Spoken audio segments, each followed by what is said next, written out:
you from the youth side, bro. We appreciate you because, honestly, like from our perspective, it ain't too many black men sticking up for us. Nigga, Feel me? so this homie,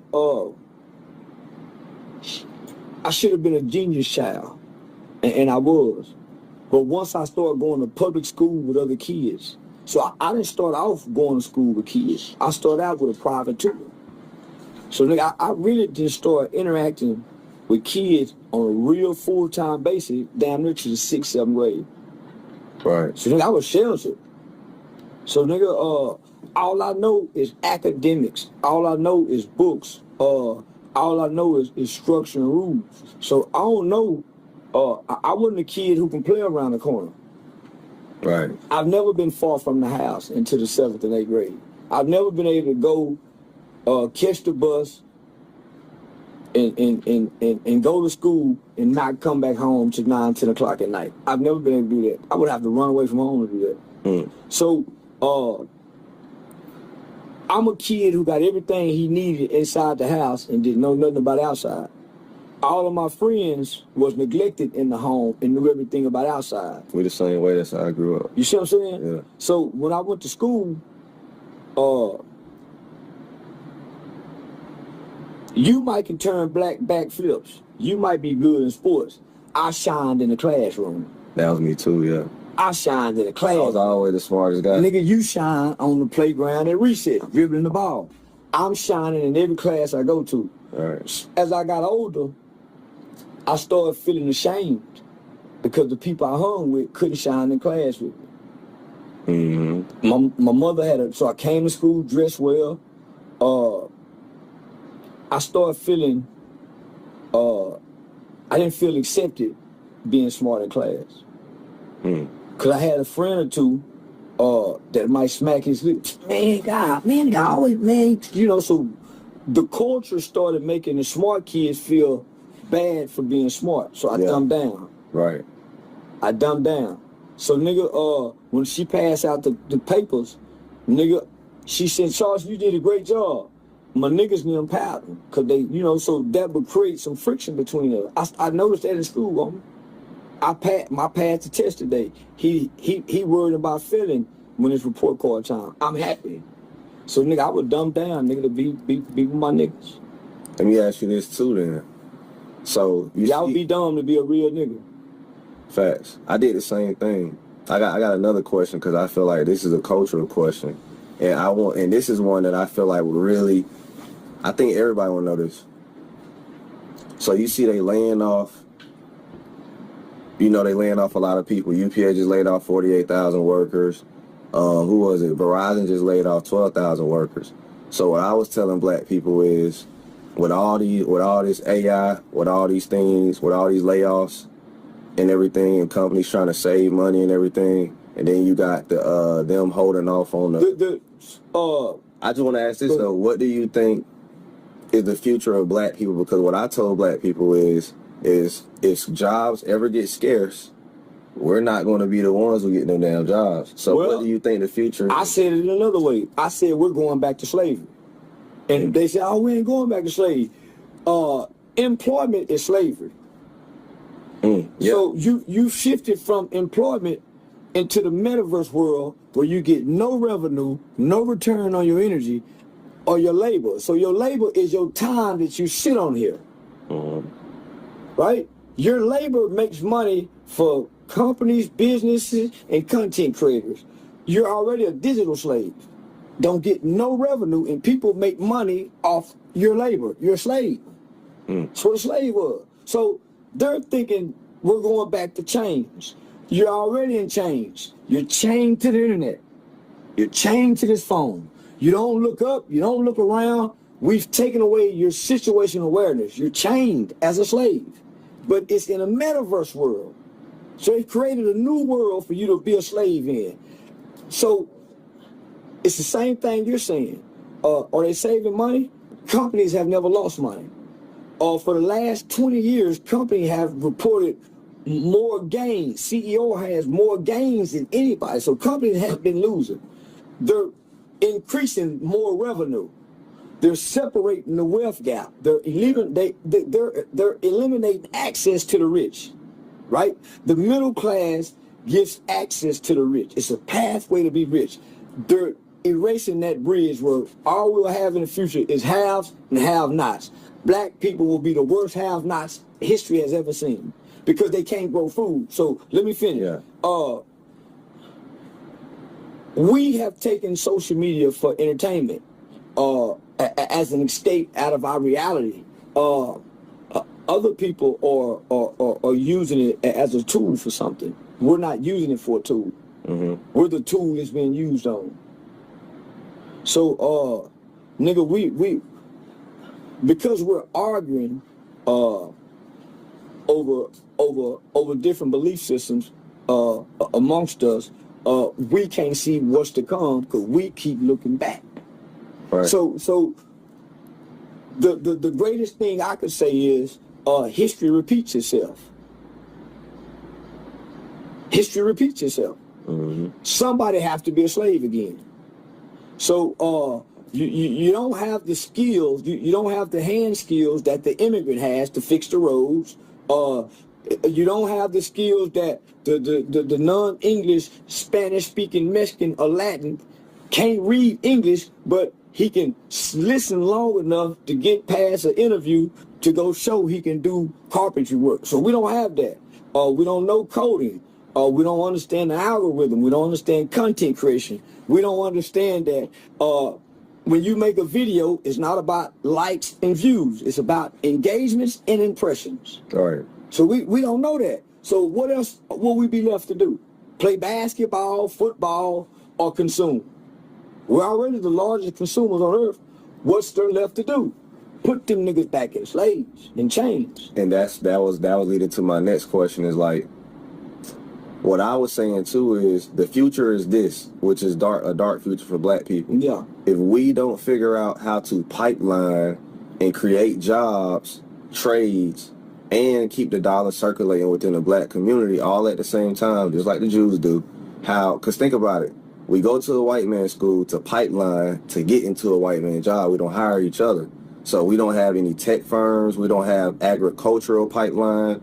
We don't have an app development pipeline. We don't have pipelines to hire ourselves. And I feel like the future of black people, which that's why I'm building a museum in Atlanta, which I told you, because I realized if we don't tackle the issue now of teaching people how to get into these industries and creating our own pipelines, we're going to be slaves, and we're going to be the worst group. So with that being said, you at the top building, but you started from the bottom. Right. Right? I got to the top to go back to the bottom to finish what I started. I can't come teach what he teaches. Right. I got to teach what I know and what I'm an expert at. Mm-hmm. Re-socializing our culture. Right. Prisons don't rehabilitate.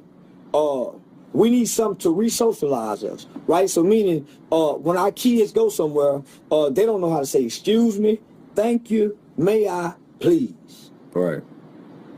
So, can I see that?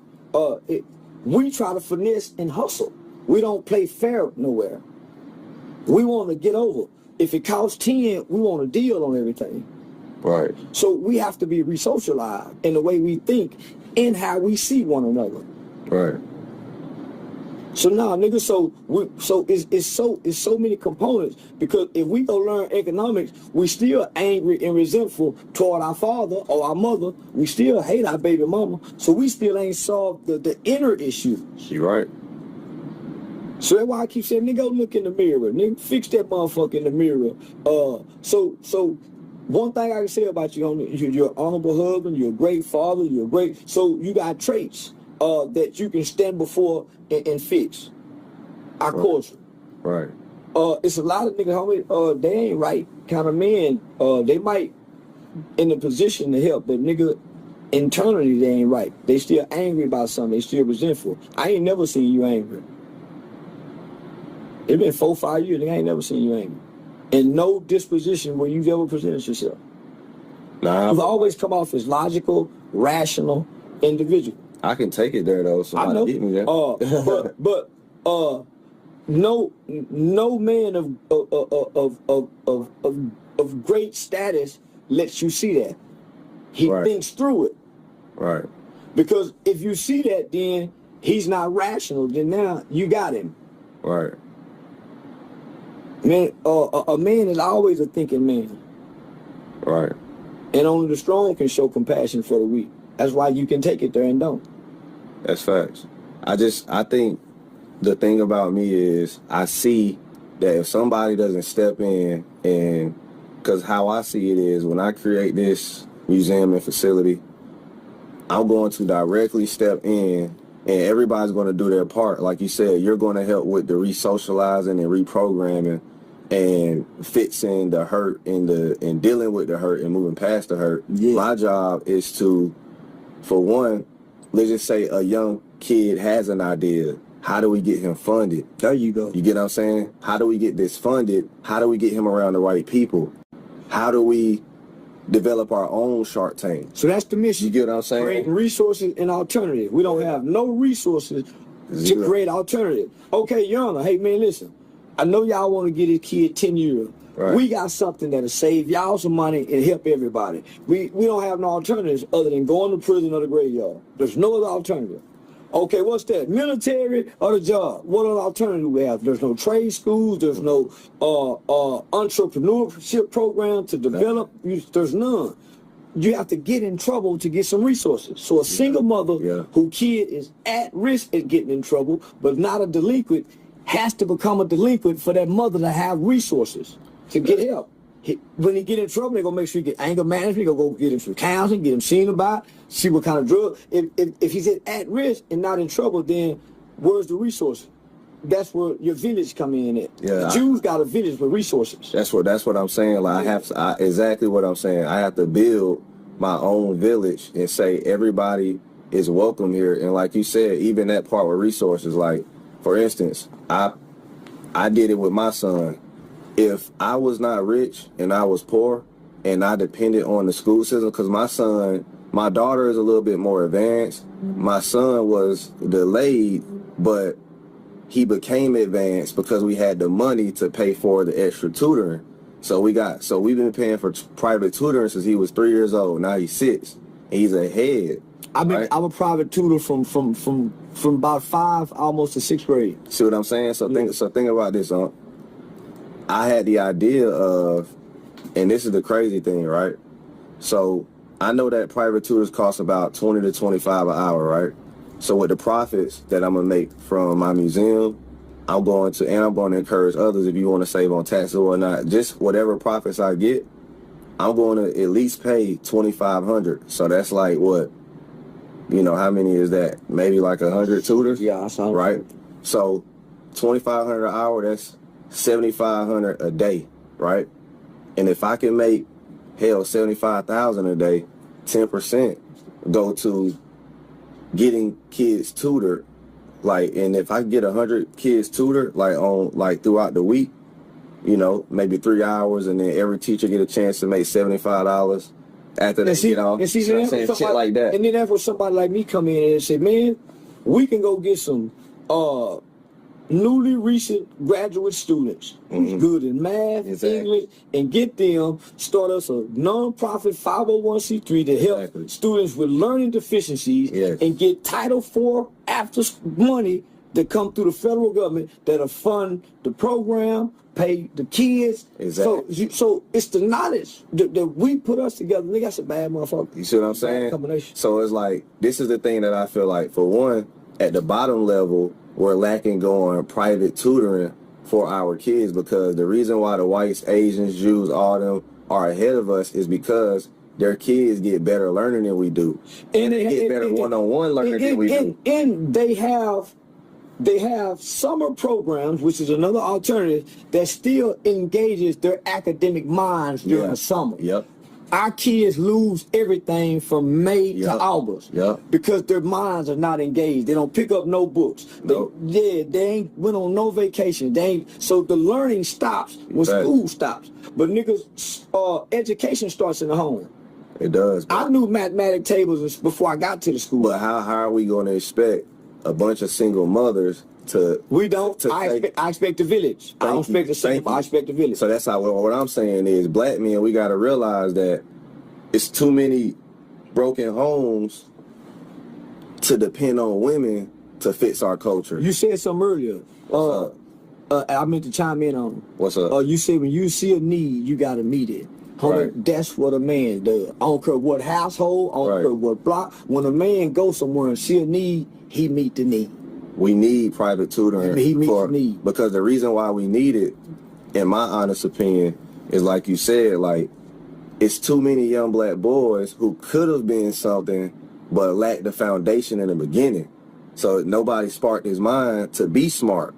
Because at the end of the day, and let me ask you this, do you believe that it's certain people who can't learn in the classroom setting, but they're better in a private setting? You know what I'm trying to say? Everybody know, all teachers and instructors and professors and academic people know that there's different styles people have to learn. Right. I may be auditory, you might be oral. You know, so I can see it, hear it, and know it. You might have to write it down. So the way we all receive and retain information different.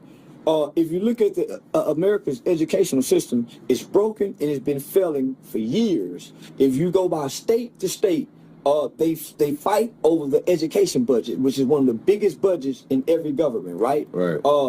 They're failing.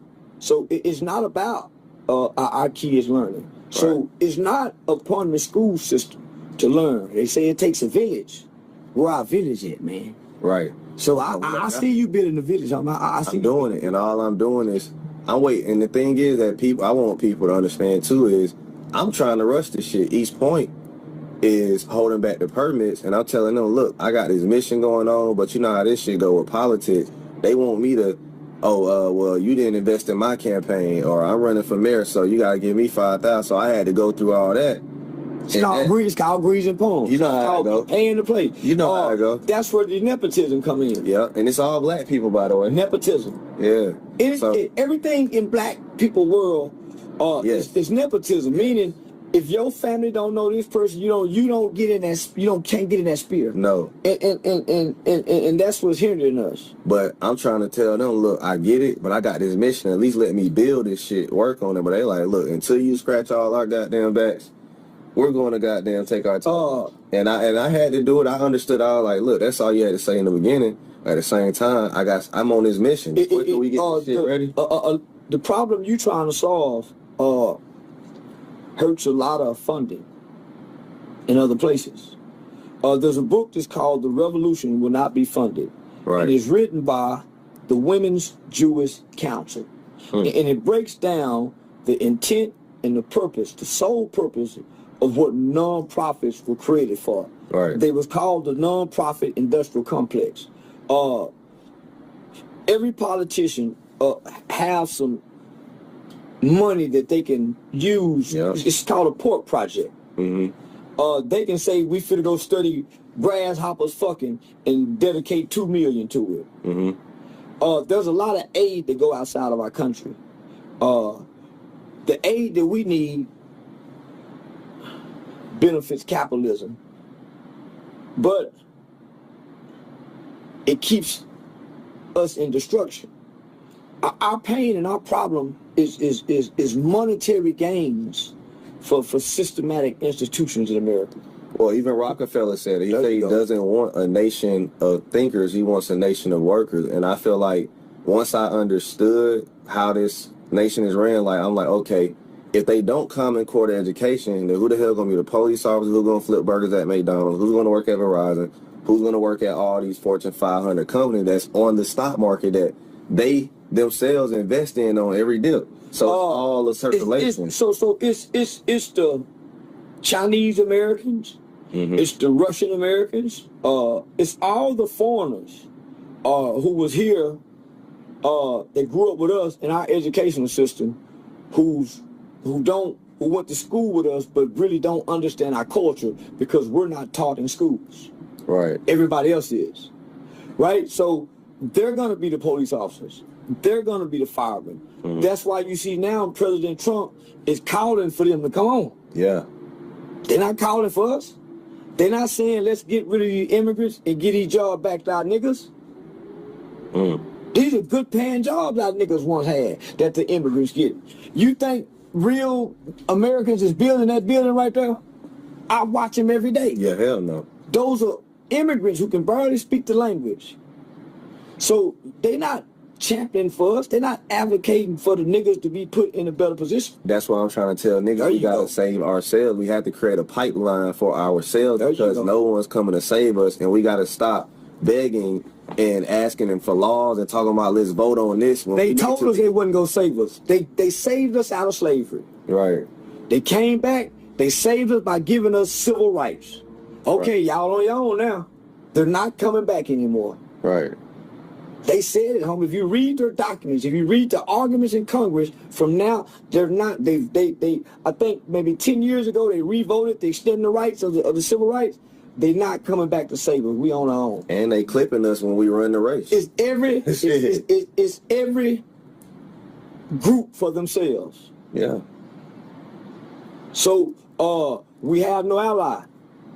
The greatest ally we have, homie, to sustain us is try to find some kind of way to create an import and export outside of America. And the ideal relationship is Black Americans in Haiti. Haiti still have their land. Haiti still have the same resources in the ground, if not more than what Africa have been taken out of. They still have their resources. Haiti have even said, hey man, y'all come over here. We can grow food over here that Haitians can't, right? Haitian own Gildan, which is a textile industry that produces $1 billion and something a year. Who fucking with textile more than niggas? We wear clothes, we make shirts, we need to be, Trump took it out of Mexico, gave it to Haiti. We supposed to be going over there trying to build some kind of international relationship with the Haitian, though. Shit, we need to be building one with Africa. We need. Africa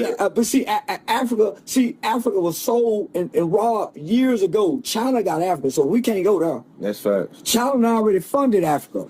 China and Russia got Africa. We got to go to Haiti, the only country known to beat anybody. Yeah, that's why they're being punished. Pan-Africanism is something that needs to, in my opinion, it's because Africa tourism is going up. You been to Africa? Because of China. China, listen, homie, China is helping them cut the lights on. That's true. China have been going around buying world real estate like the Queen. So nobody owns more land than the Queen of England. Right. King Charles now. So, homie, China is positioning themselves to be a superpower. Yeah.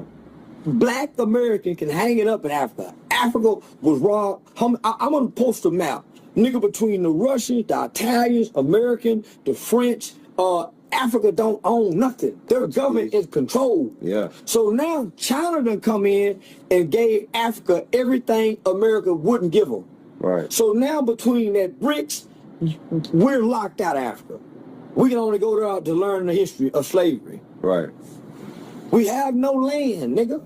We can't go to Africa and think we go be some rich and live like we over in America. They're gonna extort them because their government they have the most corrupt government, nigga, next to North Korea. I told people this when people was like, how about we all go back to Africa? And what I was trying to tell them, you're gonna be sold again. Who you think sold you first? Who you think sold you first? That and what fucking job you gonna work? Homie, listen. They don't got the damn jobs for their own people. Do you see how they look at you here now? Yeah. When you go over there, it's gonna be 10 times as worse. Yeah, they be clowning me. I went over there. Your body and your immune system cannot withstand the bacteria and the disease that Africa holds. You have a white boy immune system. You're gonna go over there and be catch every kind of disease they got, nigga. Nigga, that immunization shots the white boy gave you. Why you think you go over there, they gotta give you one of these? I remember when I went to Ghana, it was hard for me to breathe at first. Come on, homie. Why everybody go there and get sick? But my thing is, too, what I was telling black people is, for one, they don't accept us over there. For two, where the hell are you going to work? Because if you think they're going to there's a whole bunch of poor people on the damn streets outside, like how this building is right here. You're gonna see a bunch of motherfuckers with shit on top of their head selling shit and selling fruits and nuts and all that shit. Listen, so I'm like, so what makes you think if a million of us go over there, we gonna get hired before they do? Anywhere you go, and you're not the native language, you're enslaved to the people of the native language. So you don't speak the white boys English. Even today, we speak English, but when it's time to speak their English, it's in a court system. We don't understand terminologies of law. That's their language. The only way to beat the white man is with law. You don't speak his language. That's why you got to go have an attorney. You need a representation. They don't. So when they go meet at the United Nations, they speak a language. We won't understand nothing. So when you go to Africa and you get ready to buy something, and everybody in the room African, and they speak their language. Now, everybody in Africa, you got Igbo, Congo, so all these different languages, and you speak none. What happened when they start speaking the language, and then they start talking to you? You don't know what they said. You're enslaved. So this is our land. You wanna know something crazy, too? They need, I don't know the name of it, but it's like some form of passport to visit each other. That is the craziest shit I've ever... Because guess what? Hold on. Because these are not cities. These are 54 different countries that make up a continent. So these are different nations and different tribes. What you coming in here for? You need a passport to come in here. You're not this. That's crazy though. Cause Europe, you can travel and visit every European. That's why the white man get everybody sick. Cause he can go everywhere and pass his disease.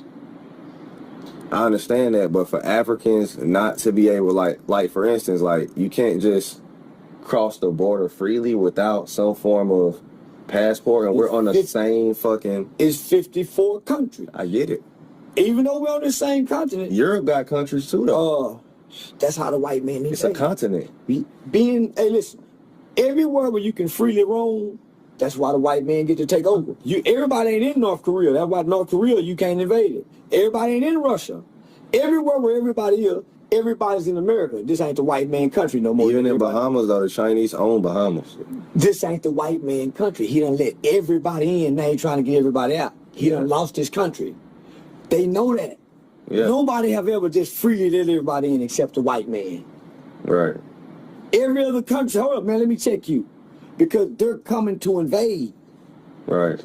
Not coming to, they're not coming, we the only ones who assimilated with the white man. Everybody else came and brought their culture. On Christmas, all these other people still open. Except the black man and the white man. All the Chinese, the Arab, everybody's still open on Christmas, on the white man holidays. We're the only ones assimilated. You know what's crazy? Before I went to Africa, I used to always wanted to identify in some way with Africa until I went there and saw that no matter what, they don't see me as one, they see me as an American. No matter what you try, you can wear they shit, you can do whatever you want to do, you were just an American to them. So I was like, so why don't I identify as an American? So that's when it made me proud to be an American, because I was like, all right, if wherever I go, they're going to see me as an American, I might as well be proud to be one. I'm greater than them as an American than they are an African. Explain. If Africa is so great, I was taken from there. They're running from there. Yeah, this is the greatest country. There you go. They're running to come here. You know how hard it was for them to get here? They don't run to go back. And they're also lying, saying all of them aren't living a certain way and they have upgraded and this and that. Don't get me wrong. Yes, they have cities and this and that, but it's for sure still people in huts. It's for sure still people without AC. It's for sure people still living with 10 homes and all. It's a lot of millions of them. I saw them on. They have child soldiers who were taken from their parents and become killers and by what's it, Bakaran or whatever his name.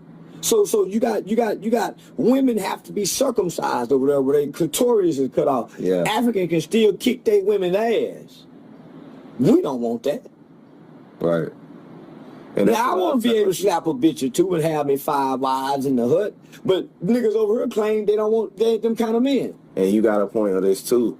When I went to Africa and I saw that the police officer was an African black man, the judge, the this, the that, I was like, so let me just straight. Americans, black Americans, think we can go over there and you think you can override the police, the They still judge, go the hard. government, all that shit. I said, you still under their law. Like, there's no going over there and taking over shit. You know what I'm saying? Just think about this, homie. We're the outside child who's been discovered. Yeah. It's coming back home to a family who don't know us. Yeah. We don't eat like they eat, so they have to correct us. Right. They have to. How you think they're gonna teach us to be Africans? You think they're gonna teach us with love? With what we're bringing with the culture? To understand our relationship, all you have to do is go back and watch Alex Haley's story, the relationship between Hitler and Kunta when they first got there. No, them niggas didn't want to hang with the Geechee man. We're not Africans. We're niggers. We was made and created at a certain point in time. We know nothing but what we was created to know. See what I'm saying, nigga? We stop at the shores. But you know something crazy? Me and you both had white in our blood. That's what I'm talking about. I know for a fact I do. I know for a fact I do too. I'm 13%. So if we believe in these certain religious ideologies, then how can we go back to Africa when we're the Hebrews? Well, the Jews are a lost tribe with no land, so they have to be shipped and roamed around. Right. So how can Israel be the Jew when they have a land? They have somewhere to go. The real Jews have nowhere to go throughout life. That's us. We have nowhere to go. When the Jews get kicked out of a country, they went to Palestine. If they kick us out of every country, where do we go? Everybody else has somewhere to go, except the niggas that was made in America. We're those people that they say are the Jews. But we can't claim it because we haven't tapped into the gypsy side of the economics part of the land. So the Jews can get kicked out anywhere and go anywhere and control the banking system. That's what makes them today's Jews. Do you believe that there will be progress? Like, let me ask you this on a positive note for black people. What in the future do you see as progress for black people? Violence. Not violence against each other, but violence against everybody else. Violence is going to be the issues. The violence is going to be the answer for the future. Bloodshed. Bloodshed, Like going to war. bloodshed is going to be the deciding factor, not laws, not a judge. Bloodshed. Because we're claiming rights and freedom now. No group of humans in life have ever gotten their rights without spilling blood. We're not prepared to spill blood. Everybody else getting prepared. The nigga of America is not prepared, No, correct? Yeah, the nigga of America not prepared. No, hell no. Because everybody else don't have a problem with killing somebody else and not them. Right. They won't kill each other. We're the only ones that have a problem with killing everybody else, but not each other. That's facts. When Africans meet one another, they're not so quick to kill each other. Right. When they realize, oh, you're Nigerian, oh, my brother. We don't give a damn, we kill each other. So violence is what we're not prepared for. And we see the world get more violent around us. Mass shootings, that's why everybody's quick to attack us. Yeah. Everybody challenging us now. There used to be a time you couldn't catch a white man or nobody challenging a nigga. Yeah. They used to really be afraid of her. They really used to lock their doors. Well, they used to walk. They're not afraid of us anymore. They used to be afraid of us, and they used to respect us. Mm. For one, when a nigga got mad, he used to stare at a white man. And the white man said, "What you looking at, boy?" He didn't say what you say to me, nigga. Staring at nigga. That fierce stare. That's what scared a white man. A silent nigga looking. Not a nigga talking. They think that's why they challenge us now, because now we got a group of black men that want to get in front of a microphone and talk. It ain't no more quiet niggas. Got the white man guessing what he thinking. Yeah. We telling them what we thinking, what we feel. Nah, nigga. Them Africans, when they get mad, they don't talk. Them Arab men, the one at the store do. But them motherfuckers blow up shit, they don't talk. They don't get angry. Motherfuckers that'll go shoot up the whole school. They don't get angry. Right. Why? So, nigga, we ain't ready for what's to come. What nigga we know how to control the planes and go be over there looking at shit, showing us what to do? We ain't got no planes where they send out to go look. No. When they shut down the phones. No. We ain't got no kid that nigga know how to say, Daddy, let's go take these beans and put them in these cups and sit them out here and grow. They ain't teaching that nigga. We don't know, man. And that's what leads to my point of why I'm building that center, because I'm like, we need to be putting kids on at an early age of archery. And archery. True, that too. Homie, we gonna have to save the bullets for the war. Right? So how we gonna eat? Cause we can't. So how we go hunt? We can't shoot. We gonna have to be quiet. How we go hunt? Yeah. Gotta save the bullets for protection. How we go hunt? You're right. Nigga don't know archery. Who know how to fish and catch the fish and gut him? We when these hoes know how to gut the fish. We're totally dependent upon our enemy. Yeah. But too, like we talked about earlier, you know, I feel like how they say the revolution won't be televised. In my honest opinion, the only way we're going to progress as black people is through, because like bloodshed, we'll lose that battle. We will. But the battle that we can win is how history repeats itself, self-sufficiency. I don't think we should ever build a community where we're together. I think we should spread out, because what we repeat is the Greenwood Tulsa shit. If we say, man, let's just go to motherfucking Tennessee in the fucking woods, this forest costs 3,000 for 100 acres. Well, let me say it. That won't happen again. So you have to understand, when that happened, it was just the black man and the white man here. Everybody wasn't here. Right. At that time, the white man thought, felt, and believed that the black man was his problem. He don't think that no more. He know we're not his problem.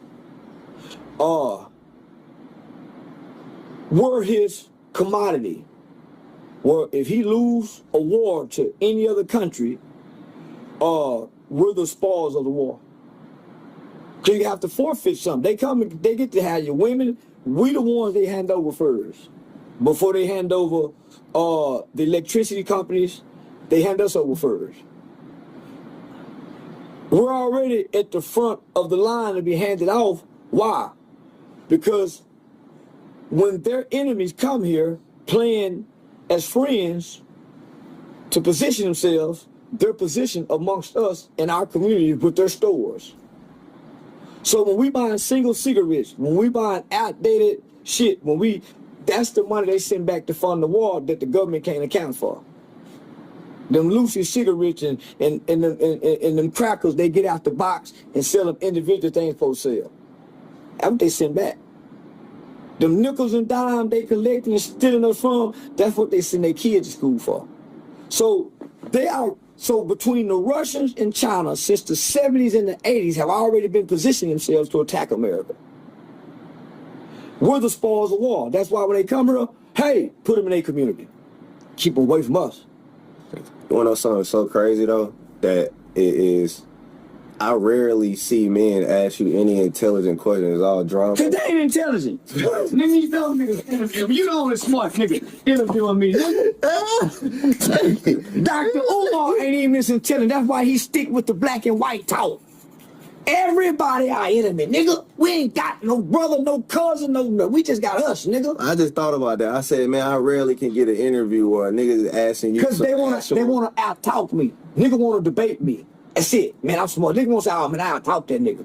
Niggas wanna beat me talking. Right. They don't wanna solve nothing and build nothing and create nothing like you doing. So are you open to other opinions? Of course. People don't want to. So this is what I realized. They just want to argue. They don't even want my opinion. That's facts. I just went through that with a nigga on Twitter, yeah. Because I'm saying, I don't want to hurt nobody's opinion. Let's come together, build, create, manufacture, or produce, or pay me for the character. And that's all two black motherfuckers gonna do is argue over their opinion. When they get to their opinion, where the solutions at? Come on now. And then when we get through sharing opinion, we done divide each other because now half-ass don't like it. Facts. And we hadn't bonded because we done divided over the opinions. Right. So nigga, what? Come on, nigga. So are we gonna entertain, or we gonna get in front of the camera and really build, or we gonna debate? I realize most niggas want to debate. Because when they get through debating, they don't go back to doing what me and you doing, working in these communities. No. They get back on the camera and they don't do shit for the community. When this camera come off, nigga, I'm in the community still. Same. Still, every city I go to, I'm off camera doing something in the community. You got a point. They don't. And I know that when I post it, it don't get no engagement. None. But if you say some wild shit, or if I say some wild shit, that's what they gonna post. But all the good shit we do, like how you put up on them boys and ask them what they want to eat and all that. Yeah. That ain't gonna go as viral as you saying, fuck Charlie Kirk, or you get what I'm saying, all that, right? And two, shit, a lot of black men felt it. Just a lot of y'all scared to say it. Homie, listen, I'm friends. I felt bad for Charlie Kirk. I'm friends with Charlie Kirk's closest friend, people that was at the funeral. And it caused a rift between me and them. Right. Nigga, one of Charlie Kirk's closest friend, nigga, my bail bomber, would come get me out of jail for free, would get anybody out of jail for free for me, nigga. Was in partner, his father been doing bail bombing for 50 years.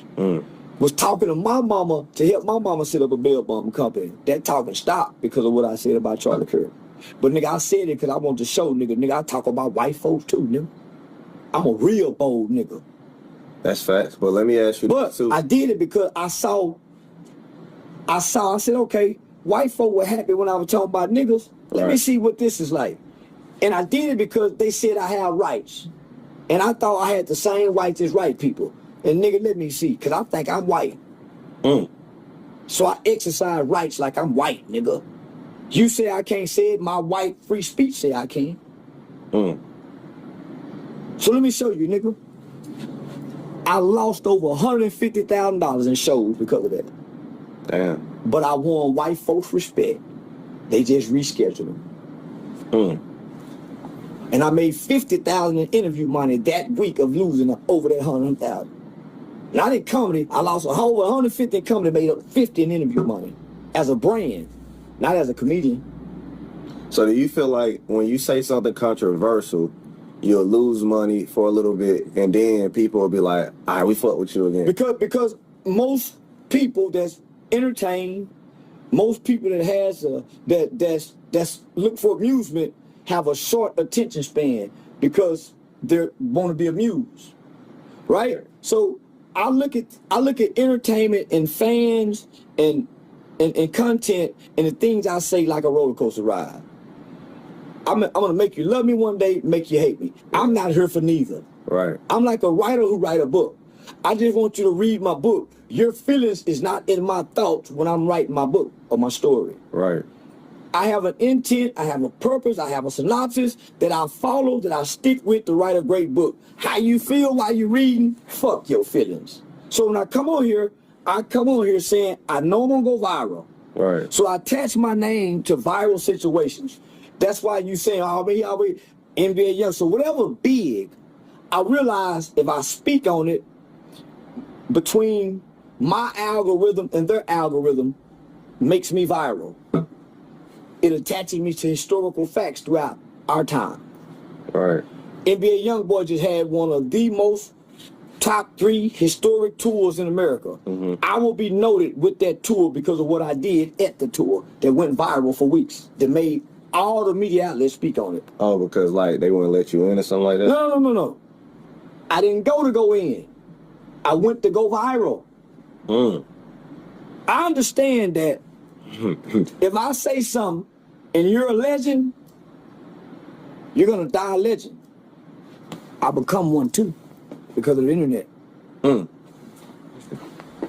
Yeah, you attach it by... I attach it's like you having good credit and you put me on as an authorized user. Now I got good credit. That's why certain niggas who say my name, I won't say their name and make them an authorized user on this good credit. Facts. I learned that when T.I. put me in a song. He made me an authorized user. He said I'd never be big as him. When he said my name, he put me up there with him. That happened with me with... Oh, I learned. Thank you, Tip. Thank you, Tip. I learned that, homie. So I sit back and I wait for historical events to happen to speak on it and wait to see if I go viral. Charlie Kirk, I'm history now. Yeah. King Von, I'm history now. Yeah. That's a bar. That's why a lot of people beef and everything with certain people to try to attach their name. Like, you know, like an underground artist, they'll see it blowing up in the city. He really don't got beef with bro, but he gonna say fuck him. So what happens is I get that light. I get the same light. I get to stand in that big bright light with Kentrell. Most people, when Kentrell go off and don't say nothing, they can't keep the light. I got ways to keep the light. I go viral again a week for the next one. So you're not worried about being disliked by NBA YoungBoy? No. I showed up. I showed up with a plan. Right. To play a villain, not to be liked. I can respect that. Because I sat back and saw everybody who once was loved by black people end up not being liked. So I came to play reverse psychology. I'm a likable guy in real life. Yeah, that's true. I'm gonna come make you not like me because I'm a likable guy in real life. Most people are not likable in real life, but they are on the internet. That's right. I come to do the opposite. Yeah. So I come to play the villain because everybody else trying to play hero. Facts. I come to play a villain. I'm not a villain in real life. So I come on there not to be liked. I come to get monetized playing a villain. Right. Character. So I don't have a script. I don't have a standard operating procedure for the character. I'm learning on the job. Same with me. I feel you. So I'm creating a new job on the internet. A villain character. Because everybody else want to be liked. I understand you a lot. And then when people tell me, well, he said this, he said that. I don't mean it. That too. And I say, listen, man, y'all not from the South. So y'all don't understand that it's 1,000 goddamn Charleston whites. They just ain't on camera. It's men who will literally say the same shit. Drinking beer on the porch or outside, sitting in chairs with their older friends saying the same shit he's saying. But y'all saying he wrong, and I'm like, shit, my dad wrong, my goddamn drunk uncle over there wrong too then, because they saying the same shit he's saying. Homie, they saying it. They just not saying it on camera. Yeah, exactly. They saying it, they're not saying it on camera. For sure. Everybody's afraid of backlash, and one thing I can say about you is, don't get me wrong, backlash can hurt your pockets, it can hurt family. You went through things that you probably never seen on camera. It hurt my pockets. It hurt my family. Yeah. It hurt me a lot, nigga. But it only hurt me to elevate me. So you're never going to stop. I'm never going to stop. Why would I fix something that's not broken? And it doesn't seem like you're afraid of death either. I'm not. Because why would I be afraid of death when what the death that y'all want to come to me is going to be an evil death? Y'all want somebody to kill me from what I done said. Right. What have you said to your wife? What have you said to your neighbor have hurt them? Should you be killed for what you done said? So y'all want me to be hurt for what I done said? So I learned to prayer as a kid. Though I walk through the valley of the shadow of death, I shall fear no evil. The things that I'm disrespecting and speaking against, I think and believe is evil. So why should I fear death from evil? I speak against gangbangers, street niggas. Y'all dance and celebrate to evil. I speak against evil. No matter what you're saying, I speak against evil. So a lot of people think that, you know, you see, I see it the way you see it, because I see it the same way. You're a brilliant man. Like, they'll be like, okay, Charleston, you really are a fan of NBA YoungBoy, Big fan. but you would speak out against him at the same time. So let me just say this. I met one of NBA juvenile workers Mm-hmm. on the internet and developed a bond with him over the phone when he was like 15, 16. Mm-hmm. He became a fan of me early on when I became on the internet. NBA YoungBoy himself. Yeah, himself. I got wind of that. He put my name in that song. My bond for him was already established before he done that. That's why I target him. Like in school, in elementary. The girl that's mean to you like you. Yeah. She don't know how to say she like you. Right. I've been working with these kind of kids. I know exactly what I'm doing.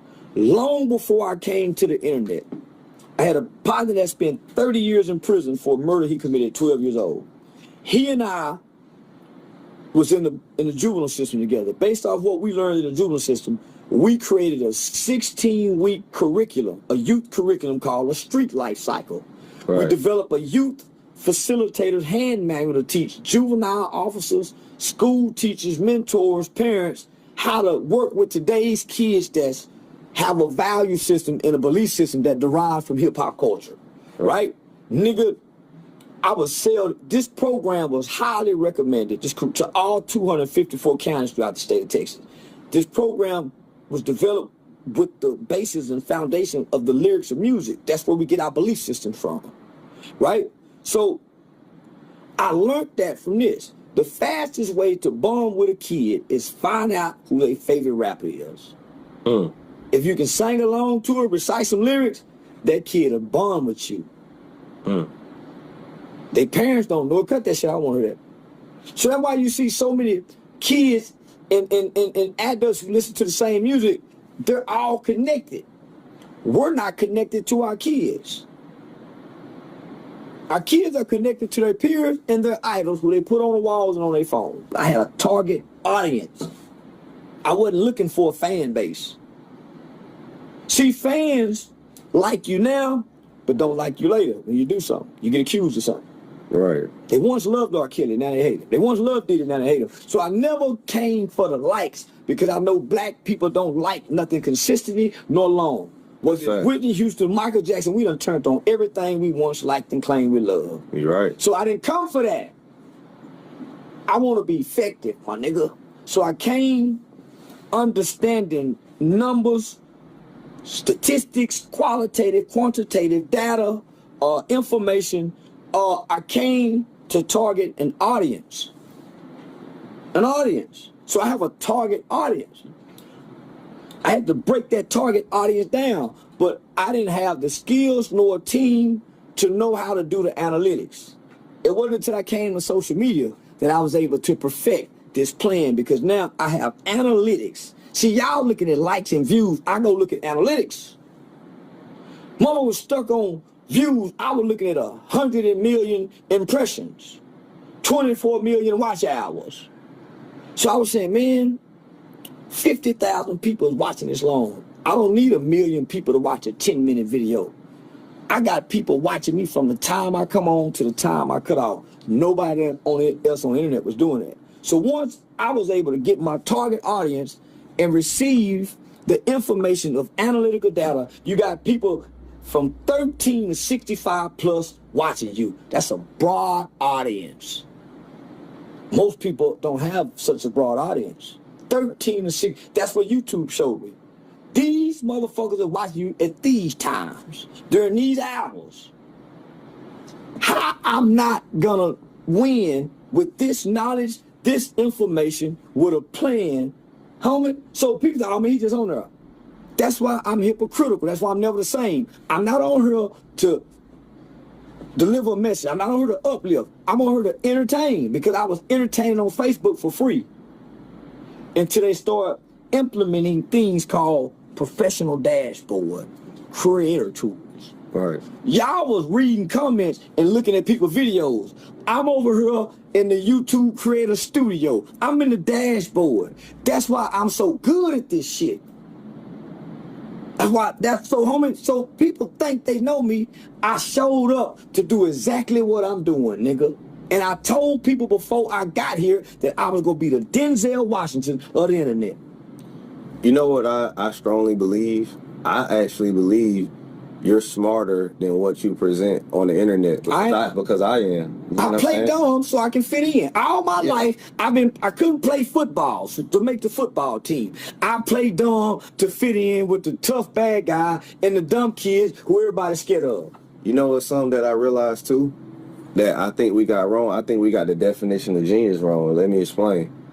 I feel like a person who's a genius is a person who's extreme. That I think we got wrong. I think we got the definition of genius wrong. Let me explain. I feel like a person who's a genius is a person who's extremely great at something and they apply their genius to that. We apply genius to how good you do in a Rockefeller white man created system, when really LeBron is a fucking genius. The way he thinks about basketball. You are a genius the way you think about content. I've been in every system that the white man has, and I've never lost to the white man. I've been in his jail system and have no felony convictions. No felony convictions. I've never been to his prison system. Never. I've never lost to the white man. And I've been in trouble with the law. No felony convictions. And I ain't told on nobody to get after the felony conviction. I can beat him because he taught me. And I paid attention to everything the white man ever taught me. This is his system. I was told that this is a white man's world. So I paid attention to the white man's world. I'm an institutionalized child. I didn't grow up in the projects. I didn't grow up in a home. I grew up in a hospital with nurses, with nurture and love. I grew up with a private white tutor. And then I went into a boys' home in a system that re-socialized children with trauma until I was an adult. I wasn't in public schools, nigga. I'm not a normal kid. I didn't learn what y'all learn, how not to tell. I learned accountability, re-socialization. I learned thinking errors. I learned how to process feelings that puts you in a low self-esteem that cause you to feel poor, to think your way out of that. I was trained, nigga. I wasn't taught, I wasn't raised, I was trained. The Bible says train up a child in the way they should go. That's why white kids get Boy Scouts training. That's why everybody else get training except us. I was trained. We think our kids are going to figure it out themselves. We think we can just raise them, feed them. No, you have to train. Give them cards at a certain age. So, nigga, I was trained. So that's why I'm intelligent. Homie, I've been in America's systems until I was 21 years old. And I came out vibrant and thrive in life through my 20s when you're making wrong decisions. I stayed right where people need to be successful throughout life, homie. I never fell into a ditch. And if children is so precious to y'all, we can't say nothing about it. Why is American children starving like the third world country children starving? So when you look at the nutritional facts at every school around here in America, the inner city that we claim here, homie, most kids are starving and poor. That's why they're not behaving properly in school. That's why some schools have breakfast in the classroom. So you don't believe in power of the tongue a little bit, though? No.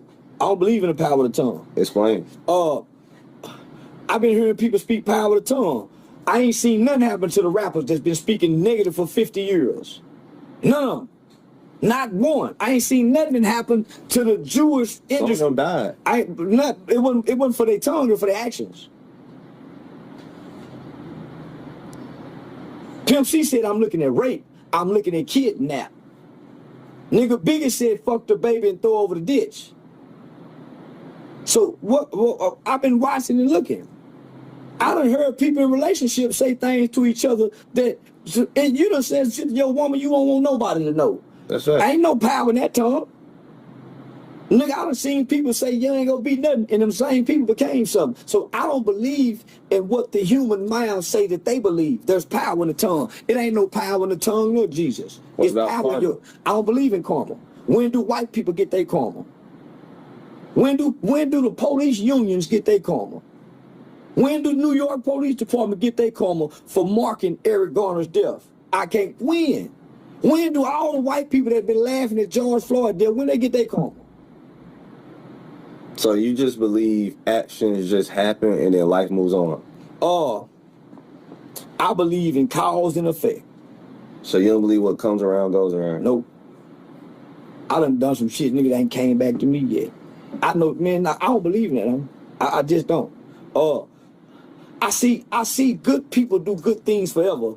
When do good karma come around? I done watched and look at good people get done wrong. When do it come back around to good people? Why everything come back to bad? When do good people come around? And nobody can ever explain that. Nobody. So I don't believe in nothing, homie. But what I see. I don't believe in nothing you say that I can hear. I only believe in what I can see. I haven't seen karma. I haven't seen what goes around comes around. I ain't seen shit come back to white people. And we was in slavery for how long? So if karma is real, don't we need to see it? Well, it's gonna come to him one day. Why we can't see it then? So nah, I don't believe nothing, homie, but what I can see and what you show me. Nah, for sure. So now I've interviewed you. You got any questions for me? I know you. I know your plans. I know your heart. I know your vision. Nigga, I just follow you. Yeah, nah, I follow you, nigga, and I don't follow nobody.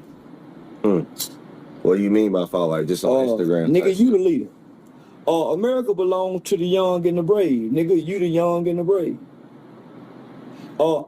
I led and nobody follow. So, nigga, I want to follow now.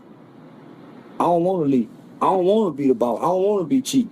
I want a nigga that can say, man, y'all, let's do this. Come on, nigga, let's go. I'm tired of thinking. I led, nigga, and didn't nobody follow. So now I'm entertaining. I'm ready to follow. Right. Yeah. I think, too. See, the old men won't step down so the young niggas can lead. No. I don't have the heart to lead no more, but I got the heart to follow. Even then, they don't want to give us the resources because they run the same race we running. They think they know it, homie, and they don't know where to take y'all. Y'all know where to go to take us. We don't know what you telling us as older niggas, thinking with AI and all that. Nigga, we stuck with what we know, and we ain't trying to learn nothing. You can't teach these old dogs no new None tricks. of them niggas want to listen to me. Because you got they old dogs, nigga. They think these new tricks, they can't do them. They mind can't expand no more. They done smoke too long, fuck too much. So, nigga, you got an open mind. So, nigga, I done studied you, I done watched you, we done hung out together, we done been together. So now, nigga, I'm saying you the leader. I appreciate that. It's like, from my perspective, like how you was when I was a kid, it's things that people don't know about me that won't make sense to them. Like, for instance, I've been studying black inventors since I was 8 years old. I remember you telling me that. Nigga, we had some deep conversations. Yeah, nah. So, homie, listen. So, it's been people pouring into you. And you done took it all in, and you done protected everything that's been given to you. I was put in the boys' home, so I've never done hard drugs ever in life. So that's why my mind is still sharp. I've never done hard drugs ever in life. I've been in the boys' home, homie. So at 21, I'm just now free. At 25, I became a father. I was no longer free. I was bound by fatherhood, committed to it. So, nigga, my kids ain't seen me drunk. I ain't been absent for days. I didn't get to do what these niggas did. So, I've been poured into, and everything been poured into, I've maintained it. And now I can flourish. Every book I done read, if you engage me, I can't just tell you what's in my mind, because I got 48 years of knowledge that 98-year-olds. But if you engage me and ask me questions, it's a file cabinet in here that'll bring out some shit. And I say, God damn, I didn't even know I had that. That's what I say. What I mean by genius. Like that's your genius. Like I watch your interviews, and I watch you go on every single platform and able to say something different 100 fucking times. Like that's a skill set. For one, it takes practice. You're seasoned in I was a answering motivational questions. speaker, yeah. Okay. For two, it takes a level of, and then how quick you're able to formulate an answer, and it's a sound bite 90% of the time when somebody asks you a question. You get what I'm saying? So that's my skill. I listen to what you're asking me, and I determine what you're looking for. But you have a cadence and you have a tone and a voice that's also appealing. You got that Texas sound, and then you have a delivery. It's almost like you talking in parables sometimes. I am. I learned that from Dick Gregory, Dr. King, watching comedians, Yeah. and then going to college and taking introduction to speech and then professional speaking. So I learned how to use voice in fluctuation, theatrics, hand moves. So that's why you see commentators use their hand. I learned how to speak professionally in front of a camera, on a stage, how to speak in the first 3 sentences to say something shocking or provoking or controversial. Right. I learned that, homie. So I'm able to take what I've learned, put it into a character, and put it before the internet, and people think that's me. You want to know something also interesting? The way you talk about yourself, you think highly of yourself. And to some people, they will say, they'll be like, man, that's arrogant. He thinks highly of himself. He need to humble himself. But how I see it from my perspective, I understand it. Because I also think highly of myself, and I like when men talk like that, like how you really are tuned with your intelligence. You really are happy about who you are, despite losing an eye, despite whatever. So everybody have an insecurity. Right. As a kid, that was my insecurity, was my eye. I was so confident outside of that. That's what people were pointing at to try to shrink me. Right. It worked as a kid, as a boy. Right. As a man, when I realized traits and characteristics supersedes all things, my traits and characteristics superseded my insecurities. So even today online, they point to the eye to try to shrink me. Right. You can't shrink me, nigga, when I can't be shrunk. It don't bother me. I done been trained to get here now past my insecurities. See what I'm saying? Right. So nigga, once I realized a handsome nigga ain't shit if he can't think and talk. I learned that conversation rules the nation, not a handsome face or a big dick. Not even money. That's why people with money can be scammed out of it by a nigga talking. Yeah. So I learned that. So as I studied history, nigga, the niggas who ruled the world wasn't handsome, big, muscular niggas. The greatest world leaders were little small men like me. Niggas who ran gangs were little small niggas like me. Niggas who ran them were little bitty niggas. Yeah. I had no choice to read because I couldn't go outside to play. Once I learned about self-esteem, and how important self-esteem was to success. Yes. I focused on building self-esteem before I focused on getting money. 100%. That's me. I had to love myself. See, that was the secret. And people will see it as arrogance. People will see it, but they don't realize. I'm arrogant. I'm egotistical. I'm narcissistic. See, the narcissist. Yeah. It's not bad. It's not. It's only bad because a woman got hurt by a narcissist. A narcissist is what every man, what every great man of God had to be great. A narcissist looked in the mirror and falls in love with himself, not the things around him. That's how he died. He had never seen himself. He looked in the water and saw a reflection and tried to dive in and get him. That's what a narcissist does, because he's so into himself. When you're so into yourself, people are too. Yeah. I think if you are a person, because I feel like people get narcissism confused. Like, okay, how you said you're open, you see how I mean, you having a conversation and you're open to my opinion, I'm open to your opinion, but you're only open to it because you respect my intelligence. Yeah. Narcissism comes from when we don't respect your intellect. It's not coming from, it's not the fact that I don't No. fuck with you, or I don't want to. I just don't think. I don't respect you or your intellect, or I don't have time to be talking about intellect, or I don't have time to be talking about this shit. It's one of those two. You get what I'm saying? Oh man, nobody of great intellects let anybody just come talk to them. No. That's why the general, everybody says, "Sir, may I speak, Your Honor?" You just can't talk. Yeah. You just can't talk to God. You have to go cleanse. You have to praise. You just can't go to God because your nasty, sinful nature, He can't hear you. Right. You can't just go talk to the president. Man, so as an intellectual person, why I need to talk to you and you can't engage this mind to stimulate me? Thank you. A lot of people believe that they automatically should be heard by you. And some people don't realize time is money. So for one, I only got time to engage with you. For two, instead of wasting my time engaging you, I might just call you a bitch ass nigga. Man, what I hear has an impact on what I do, what I feel, what I think, and what I say. So I protect what I hear. Your faith come by what you hear, not by what you do, not by what you see. It come by what you hear. You can do it, son. I believe in you. You ain't gonna be shit. That's what built your faith and ideology. Not what you done read. It's the people that said something to you. Hey, boy, I think you better than that.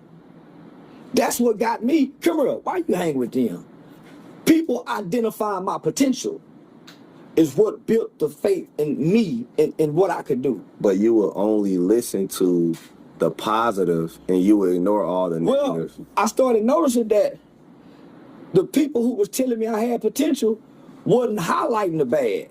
The bad is what got their attention to tell me about the good. Facts. So I would act bad, and the people who were chasing me would tell me the good in me as they rebuking the bad. Right. I've never been belittled by an adult. I've never been told you ain't gonna be shit. I never heard that from an adult ever in life. I've heard that a lot. I've never been told I was stupid. I've never heard you're ugly from an adult. Never in life. Because my mother protected her children. She shielded what I heard, what I saw, and what I saw. Boy, you better not say that. I couldn't say funky. I couldn't say lie. Mama, they telling a story. I couldn't say fart. Mama, they pass gas. I couldn't say your mom's still living? Yeah. So, like, does she ever talk to you about the thing? 'Cause I'm pretty sure people snitch on you and say, hey, you know your boy saying this. Like, what is her, what type of conversation has she had with you about the things you say online? Nothing. When people tell my mama about what I say, because my mama not on the internet, my mama say, I don't know him like that. Y'all do. So I don't know him. My mama can't imagine y'all, the things that I say online. She can't imagine I'm saying those things. They ain't never showed her, like. She ain't gonna look. My mama won't even watch a positive video because she know I'm cussing out here. I've never cussed in front of my mother. You know, cuss in front of my mama. I ain't finna cuss in front of my mom. Nigga, I can be on my mama's back porch smoking a cigarette. If I hear her pull up, I'm gonna hurry up, nigga. My mom, I ain't never put a cigarette in my mouth. I've never put alcohol in my mouth, and my mother seen it. My mama never walked in on me having sex, never. Is your brother free, by the way? Yeah. He did 31 years. He what? He did 31 years. And he free now? Yeah. Okay, where he at? At home with mama. Okay. When did he get out? 2 years ago, 3 years ago. Oh, so he got out during the height of your fame. Yeah. Okay, that's dope. How was that? As my fame, it ain't here. I'm talking about. He think it heals though. I'm talking about like, of course. Oh, well, my brother been gone 31 years. I don't know that nigga. He left when I was 14. That ain't my brother no more. Explain. Brother grow up with a bond together. Right. Somebody who removed out of your life, y'all don't have no bond.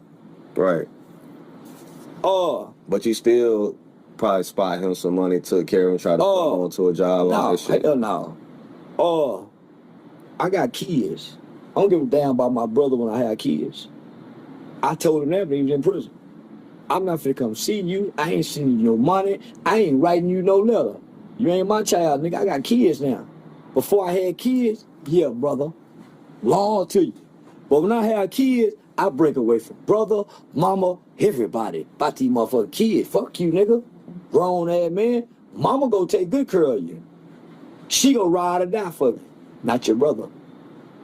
I helped them to understand that, and I stopped going to go see that nigga. Cause what you got to go do to see a prisoner, I don't want to do it, nigga. I don't love you that much. Mama do. I think people, I go through that too because I have I think what I got like 6, 7 brothers. I lost count. So a lot of people, they'll come up to me and be like, you know, my brothers, they'll be like, man, my friend said you should be giving me this, or my friend said if you don't give me 7,000, we shouldn't talk. So I guess we ain't gonna fucking talk. You can't bully me. Yeah. You can't bully me. Well, you can't use your love as a weapon for because you're not my child, like you said. As siblings, yeah, we grew up close, but our best friend really become our brother. Yeah. Now we won't go against our brother for our best friend, but we'll fall out with our sibling for our best friend. Should I fall out with my brother about Jeff? That's what I'm talking. That's what I'm talking about. So nigga, yeah, we're relatives. You my brother. But nigga, the bond define our relationship, not our relationship, not our family status. I love my brother to death. Grew up in the same household, but nigga, I got a homeboy, nigga, that I do way more for him than I would my brother, and do. They don't like that shit, but it's really, it's about understanding. And then they'll say like, well, I'm your brother, but you got a yes man around you. I'm like, no. We're going down. We understand. Listen, whatever you say my nigga is, when me and my nigga together, we play whatever role we got to play to get the desired outcome. So if he got to play yes man, he the yes man. Whatever role I got to play, my nigga ain't shame about playing a yes man. Whatever role we got to play, need to get up there. That's what role we play. That's why you ain't on the team. So some niggas will probably say that. Have you ever heard that before? Like, you got yes man around you. Yeah. Cause they want to be around you to challenge. So I don't have a bunch of niggas around me. So all the niggas that's been around me, we've been together since childhood, since teenagers. Mm-hmm. It be the women I bring around. So they'll see what a nigga do for the new woman and feel like they supposed to get it. You don't know what this bring to add to the piece of the puzzle to keep the ship moving. You don't know what to add to the piece of the puzzle to keep the ship moving, nigga, where everything is working smooth. So, you can't worry about what they feel, know what they say. Facts. Show me your results, and then what you say matter. Show me the results of what you doing. I show you the results of what I'm doing. Why should I listen to you when we're looking at results? Because that's what matters. Not your feelings, not what you think. Look at the results of your life. Look at the results of my life. Why should I listen to you? So I want to tell anybody got anything about what I'm doing. It's working for me.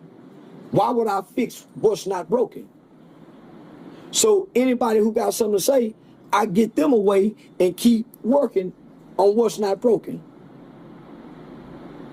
So, nigga, I done fell out with friends and everything, homie. So what ended up happening, the people who have something to say and feel some kind of way, it stems from envy and jealousy. Yeah, for sure. That end up causing resentment.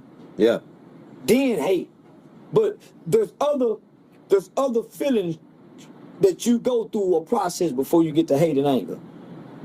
Jealousy, envy, and resentment. Then you got angry. Now you hate a nigga, hateful hearted ass nigga. Yeah. So homie, I don't listen to nobody cause I'm trying to hurt God. Do you show love to niggas even though you know they hating sometimes? I show love to everybody.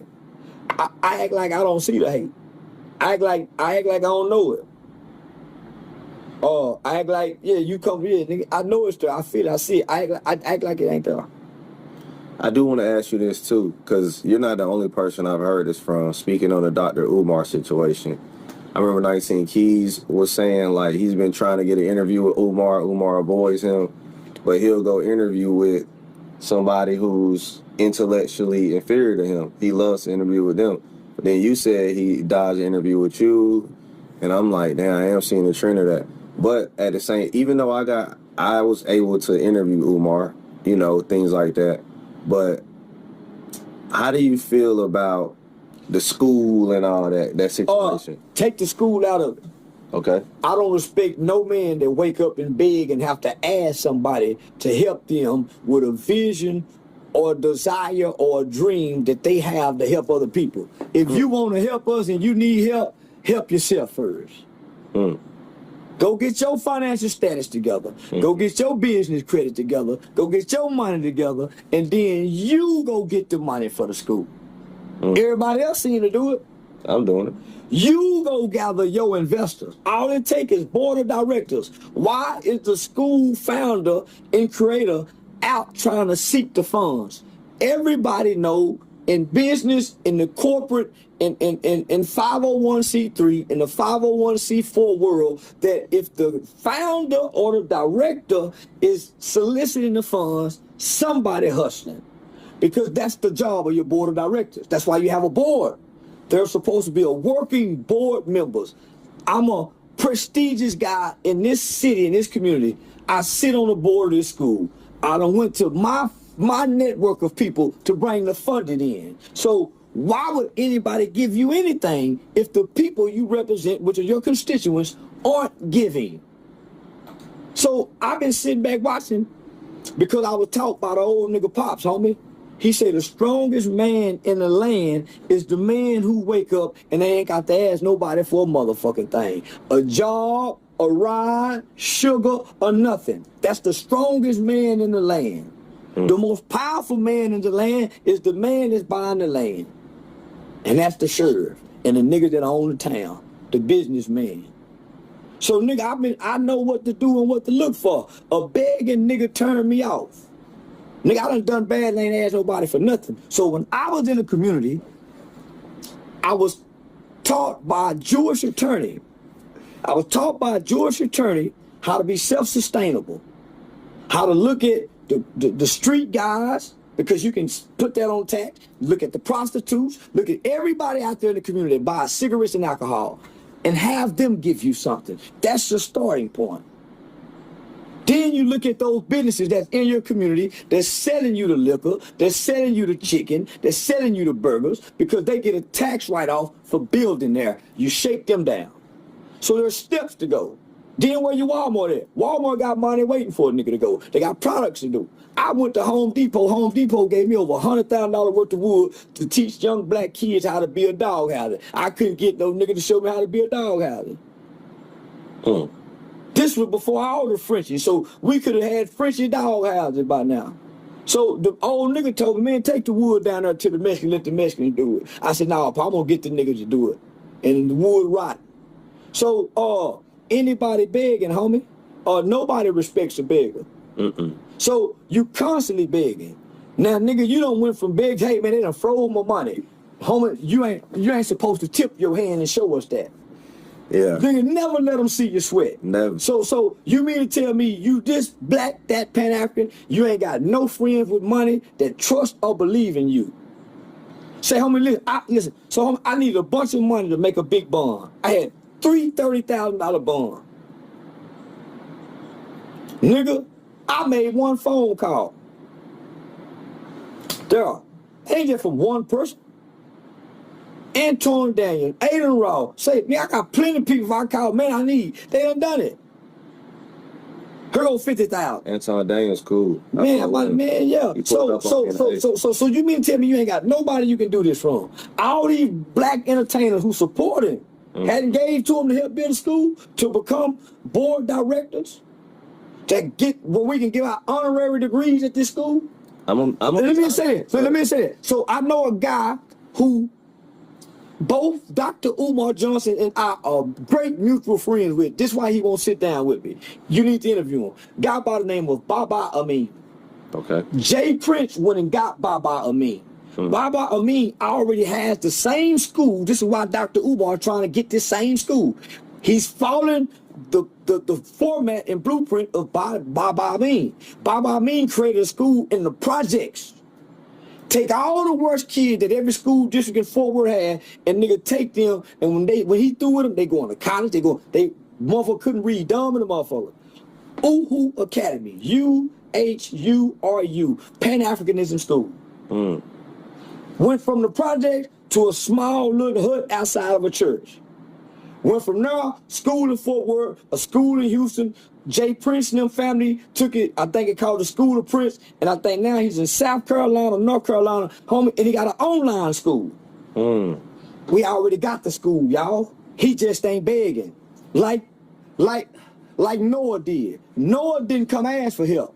They start joining in once they see it's built. So why there's a school system like this and it's not being highlighted? They're not gonna highlight because he's not begging. When you're not begging, see, when you're begging, many pockets are padded. The grant writers, so many pockets are padded. They get before the school. That's why the revolution will be televised. It will not be funded. It won't be funded. They're gonna televise it. That's where they're getting us at. Hearing us out on TV. Shooting one family member, getting this group of people that can get in front of the TV, which gonna pad their pockets, finding another group of people that specializes in this and have them going to the courts and quietly settle for $20 million. We've watched Lee Merritt and Benjamin Crump do that over 30 different times with families who have been shot by the police. Quiet settlements. We have not seen one police shooting of a civil case go into a courtroom and see these black lawyers fight in court. You know why? They can't fight in court. They got law degrees in one state, but they can't practice in the other state. So they show up at these situations and find a local lawyer who wants the attention, have them go in there because they can practice, settle, split the money, and go on. You don't hear nothing from the families, no stories, no movies, no life, no nothing. That's what's happening, my nigga. I think this too about Dr. Umar that he doesn't realize. But like when you a young guy, you know an older guy ain't gonna listen to you. So you don't tell him stuff. But like when you haven't met him in person, but if you did, you would say the same thing I'm saying. And I'm not no snitch or nothing. It's just like this. Who he is on camera is not the same person he is off camera. Off camera, he's a real player. He fucking a lot of hoes. He on the hoes. He fucking all the hoes. That's why that woman got it business over there trying to take care of mama. You don't just meet no woman and let her have access. So homie, no. Homie, wherever there's smoke, there's fire. Right. He got multiple women. Homie, I don't get in those shit. Men don't put ourselves in them situations. Homie, there's men. I'm not mad at the women. I'm not mad at nobody. No. This is what I'm saying. I'm just responding to what you were saying. Yeah. If I'm a player off camera, I'm gonna let you know I'm a player on camera. I don't want the people to look at me like Dr. King because that's what they're using to assassinate the image of and character of Dr. King. I feel like any man who is in a position of power, it's what you do in bed is not my business, but it's not just that. He's a nigga off camera. But listen, you know what I'm saying? Hey, listen, what you do in bed is their business. When you're in front of them, when you come before this camera, what you do in bed is their business. Or get off the camera. So you think people should disclose whether they are... No. You shouldn't disclose. You shouldn't talk about it, nor should you give anybody else a reason to talk about it. There are many men and women who do this. That's on camera. It never make it to the camera. The people they do it with never get disgruntled and blurt it out. So you saying because he's talking about the black family, but it's not... The queen this, the queen that. How you go up to queens and you playing, player? Because the greatest thing you can do for a black woman is to love and marry her, according to what he say. Right. That's what he say. Why he ain't married one, player? I think the thing that turned me off was the daughter situation. I couldn't... How you go talk black queen and your queen, daughter? Homie, I'm a hero to my baby, to my son, my mother, my grandmother, my community. Homie, as long as disrespectful as I've been online to everybody, y'all hadn't realized nobody that's personally know me and came to a camera and said anything? No school member, nigga, no nothing. But let me ask you this. So it's like, I feel like this. Do you feel like, too, because you receive grace for the things you said and the things that you, or any failure or anything you I've never. Do you feel like I've he never should? seen grace. Okay. See, homie, the black community has shunned me, and they have shunned me, shamed me, and ridiculed me from the time I got on the internet. They're just now starting to, very few like you saw it from the beginning. Right to this day, no major platform post me, promote me, embrace me, no black celebrity, no comedian, no nothing. And you done seen me backstage with them niggas. Not one of them niggas. Floyd Mayweather? Only Floyd. But homie, only a select few. I know, but like when you say nobody. So think about this. When I first got on 85 South Show, Okay. Carlos fucked with me. He had already came to fuck with me before then. Right. Them other two niggas attacked me as if I'm wrong for the community. Them niggas went against me as if all because I said I snitched and called the police on a nigga. All because I said that.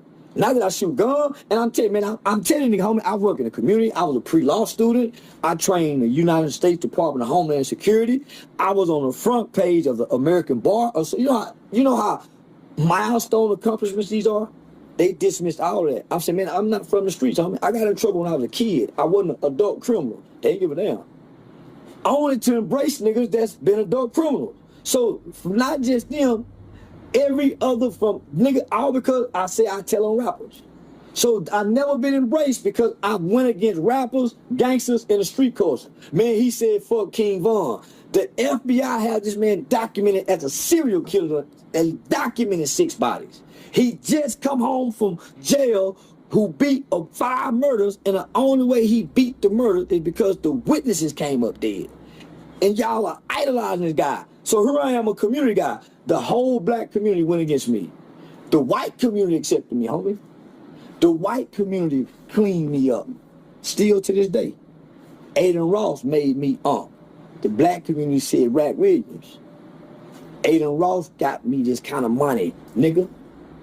Aiden Ross got me. He's white people celebrate. When I get on white people podcast, I do numbers like a motherfucker. What? It shows intelligence.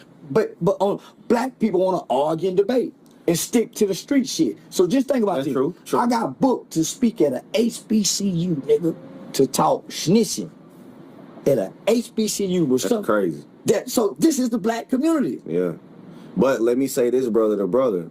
You are right that black people ridicule us, hate us, don't give us. So, hold on, let me say this. But let's not forget the reason why those white men are uplifting you, because they can benefit from you. I wouldn't give a damn. I get it. Hold on. Black people can benefit from me. True. Black can benefit way more me. But they're uplifting me. They benefit me, but they making sure I'm benefiting good too. Black people getting fucked over here. They're making sure I'm not getting fucked. True. Hey, Charles, you got a lawyer? You got this? That's true. Black people are taking from me. Yeah. They're getting it back what black people are taking from me. So let me ask you this. So listen, do you have a hurt? Do you have No. It's not hurt. I understand, and this is what I've been teaching children before I got here.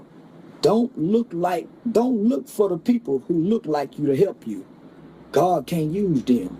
I've been teaching this before I got here. There's no reason to be angry. I already knew black people can't help black people. They jealous, they hateful. God can't use them. Their hearts are too cold. Yeah. God have to use the Jew and everybody else to come pick the right nigga to help their people. Black people can't do it. Because if they could, Atlanta would be helping each other more than what they would with all that black excellence over there. So I already knew this, homie. So I already knew this, right? So I didn't come looking for black people. You know why? Because when I established my 501c3 and was working with the kids around the country, it was white people that did that. Black people just want you to sit there at the table because they go get the money and give you some. I showed up not big and wanting the money. Black people didn't want to work with me. So white people took me in and taught me all these laws and legislation and things. They took me to D.C. and put me on the phone with Barack Obama. They the ones put me in history, nigga. They the ones making the recommendation. So when I got in these institutions in prison, I would whisper to them kids because I saw the volunteers was white. I saw God was using white people, white kids like Aiden Ross. We wouldn't have an I show or a car without that white boy. I Show Speed, mama put him out, remember? Aiden took him in. God can't use her. That's why every black CEO don't have a black record label. They fucked over everybody. Suge Knight, Master, all of them. That's why they ain't got it no more. It's a new generation coming. I came before you. You can help us. Black people can't, nigga. That's why God sent you to the military, so you can go make friends with the rest of the world and not with your people. They can't help you, nigga. Stop going to Atlanta. I'm gonna take you to them people that can help you, nigga. Billionaire. And this is why I salute Wack 100. I ain't never been introduced to a billionaire before. He took me and introduced me to a bunch of them, and whispered in my ear and said, if a nigga ain't doing this for you, he don't fuck with you. Most niggas say, here, stay right here, homie, and go talk, and then bring him over there. Yeah. He took me to him, nigga. I know what I know. I was trained, and nigga, I was groomed for this. That's why I'm good. I didn't show up by mistake. I was groomed. I was chosen to be here, homie. From a kid to now, properly and carefully trained, from the hospital through the boys' home to the university studying law. I didn't get to play street, nigga. Yeah. I've been having to learn and read. That's why I couldn't be good in the streets. You got a point with that black man to turn on you shit. I spoke out about simply about the fact that the government can take Bitcoin from you no matter if you do something illegal.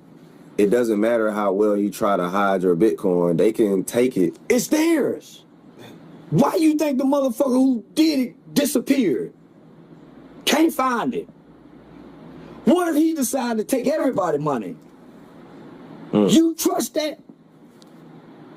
You trust that when life has always been about tangible things? Tangible things, salt, pepper, sugar, cotton, flour, oil, gas. You're gonna put your, nigga, please. When Russia got one button and China got two, nigga, that can put us in the dark, you're gonna rely on that. I'd much rather have this. It's a jewel from the earth. So my they ain't tricking me with this new shit, homie. We're being tricked to go back in time where real rulership, kings and homie. So if you think the world is at war, you're a fool. This is one world government. This is one. They've been warning us about the new world order. It came. It's here now. One world government has formed. Well, I tried to explain to a bunch of black men that, well, for one, because what they're trying to tell black people, and I know this sounds fucking crazy when I'm about to tell you, and let me finish this point. They're trying to tell black people that Bitcoin is our freedom, and you see Sean Cotton is doing it too. And what I'm trying to tell them is, all right, Sean Cotton and this dude, I ain't gonna say his name, he a clown. So Clown and Sean Cotton. Right, I got respect for Sean Cotton. Yeah. So what I'm trying to tell them is, dog, we got millions, and all of us have made 8 figures. So it's easy for us to go put 100,000 and get one of these, right? But at the end of the day, black people got a long way to go. We still need plumbers, carpenters, electricians, app developers, farmers, pipelines for jobs, tutors for our young boys, more Stop the Violence programs. We got so much shit to work on before we are free as black people. You telling them this is the freedom. And what I'm telling them is we have to diversify our assets, because if this shit does not work, because you don't know. So listen, so before I buy Bitcoin, at least the stock market has something to back it. Yes.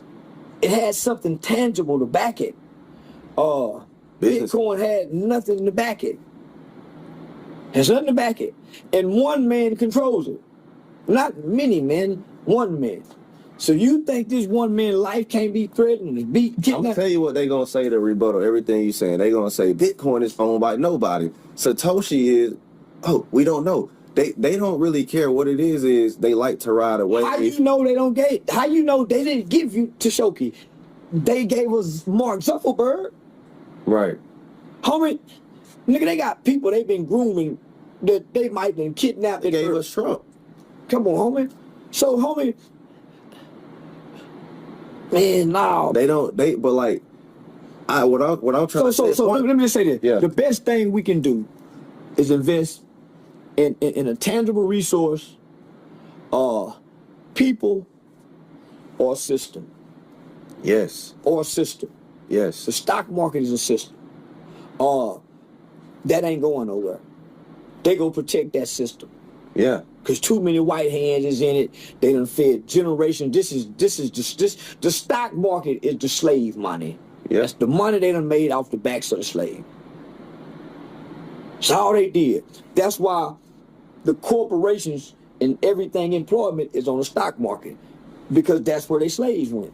But I say all that to say many black men started to hate me, turn on me, call me dumb and this and that, all these names, because I was trying to say, hey, we got a bigger mission. But like you said, they don't do community work. None of these guys do. They don't give back shit. They don't do anything. They just type online and go back to their cave. Well. So they don't understand from my perspective of what we really need. They only see it from a rich man's, I made it, I'm the outlier, this is what saved me. Even though they made their money off the backs of the stock market. All of them, all the Bitcoin advocates, they either made it off the internet or the stock market. They didn't make it off Bitcoin. They were already a millionaire investing in Bitcoin to increase their millions. So let me look at your camera and tell you why they're advocating this. And the Arabs might kill me for this. The Arabs are paying these niggas. They came to me. Nigga, I done had to do my motherfucker come to me. Nigga, they've been coming for me for years, nigga. Offering me bags of money to come promote Bitcoin to us. The people that created Bitcoin is gonna rob America. Homie, these are outside people coming to take advantage of capitalism, but cripple America. Homie, we're gonna be the third world country where everybody get to come to America and treat us like we go and treat third world citizens in their country. They already doing it now. We're going to their stores. They're already here. So niggas better get out. Niggas better unplug at the matrix. And what's the matrix? The digital shit. Content creation is television. But nigga trying to invest in that digital shit, the white folks and I already came out and told you, which you're gonna forget. The next wave of millionaires is electricians and plumbers. So why the fuck you trying to learn digital shit when China just came out the other day and said, hey man, we 10 years ahead of America. China got it in for America's ass. They're gonna cripple us with technology. So it's not gonna be our stronghold. So what I'm trying to tell people is, and to your point, what I'm trying to tell people is, to all black people listening to these guys advocating Bitcoin first and Bitcoin only and all these things, I said, for one, diversify your assets. And number two, you need to be focused on cash flow and getting yourself some money. So if you go get a loan from the bank, don't go get no fucking Bitcoin. Open yourself up a business, invest, learn a trade, learn a skill, get yourself some cash flow so that you can invest into these assets. And do not over leverage. Like I tell people, I'm 40% stocks. I am 20%. I do have some money in Bitcoin, but I can afford. I put like 2 million in it. So far, I'm up an M in it. You get what I'm saying? So cool. I got 3 million so in fucking Bitcoin, but at the end of the day, I got 4 million in stock. I got a lot of money in stock. I got 8 figures in stocks, 8 figures in real estate. I'm very diversified. And then I got a high yield savings. So I make, I put 4 million in that. So I got about a little bit close to 30 million in assets. And what I'm trying to tell people So that's been a formula from every billionaire, millionaire, what you have to diversify. So how can you amend a formula that's always worked that haven't lost? No. So nigga, you don't know what Bitcoin to do. So you go invest in this. You go put your money. They telling black people to put everything they got. So nigga, I was told, nigga, when you get your money at the first of the month, you supposed to make your money, work for it, and turn it even before you pay your bills. So while you putting your money over here, it's not turning. It's going up, down, up, down. How you making your money turn? While you doing that, every other country coming in here and they having something to sell every day, cash flow, whether it's a nickel, a penny, every goddamn We day. need more black business, y'all. I'm telling black people, get yourself some stable income. A lot of, like, you're not trying to, you should be working towards 10,000 a month before your ass ever try to step into some big. If you ain't making over 10 grand a month, you should be investing all your money first into getting some cash flow like that, because that's where it starts. So that's how I look at things, homie. So, I lost all my social media money. Mm-hmm. I had to figure out a way how to make some more money. I created a website, then monetized another social media platform. Then that's my social media platform. Mm-hmm. Then I started a podcast channel that'll create something on its own. Mm-hmm. Then I start creating an atmosphere in a space where I get paid revenue to be interviewed. Every month, minimally, I make $10,000 for an interview. Guaranteed every month, once a month. On top of the other ones I do. So I created a method where, based on what you asked me, I'm gonna give you what I think you're looking for to give you something. Can I ask you this? Yeah. What's the most money you ever made in a month? 200,000. You mind sharing how you did it? I start. So.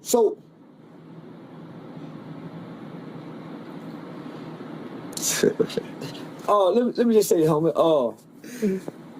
You don't want to talk about it? Well, I got into comedy. Okay. And when I got into comedy,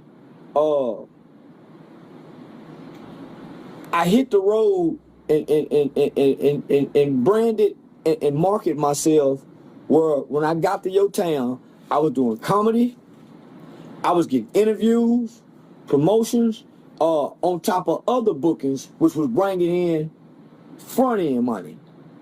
So for nigga 1 month, I was doing 50,000 a week.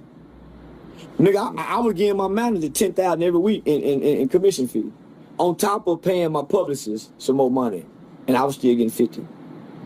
Damn. So you probably generated a quarter in. Yeah.